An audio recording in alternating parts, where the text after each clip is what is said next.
तुम्ही पाहत आहात MCN न्यूज मराठी।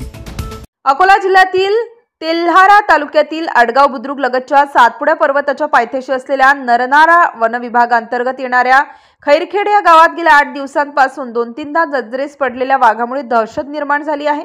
दरम्यान 16 ऑक्टोबर रोजी गावालगतच्या कैलास मेतकर यांच्या डेअरी फार्मजवळ वाघाने चक्कर मारल्याची बाब डेअरी फार्ममध्ये लावलेल्या सीसीटीव्ही कॅमेऱ्यामध्ये कैद झाली असून वाघाच्या पायांचे ठसे रस्त्यावर उमटल्या गेल्याने गावातील नागरिकांसह परिसरातील शेतकऱ्यांमध्ये प्रचंड भीतीचे वातावरण निर्माण झाले आहे।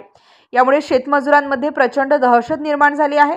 परिणामी शेतात कामाला जाण्यासाठी शेतमजूर नकार देत असल्याने शेतकऱ्यांच्या शेती पिकांचे मोठ्या प्रमाणात नुकसान होत असल्याचे वास्तव या निमित्ताने समोर आले आहे। या संदर्भात वन विभागाला माहिती देण्यात आली असून प्रशासनाने तात्काळ कारवाई करण्याची मागणी परिसरातील नागरिकांकडून करण्यात येत आहे। तर खैरखेड परिसरात नागरिकांनी संध्याकाळनंतर एकट्याने बाहेर निघू नये, तसेच शेतात शक्यतो खाली बसायचं काम न करता सतर्कता बाळगावी। शेतात फिरताना आवाज येईल अशा प्रकारचं वातावरण ठेवण्याचे आवाहन नरनाळा रेंजच्या RFO हर्षाली रिठे यांनी केले आहे। MCN न्यूज मराठी करिता दीपक रेडे, अडगाव सर्कल।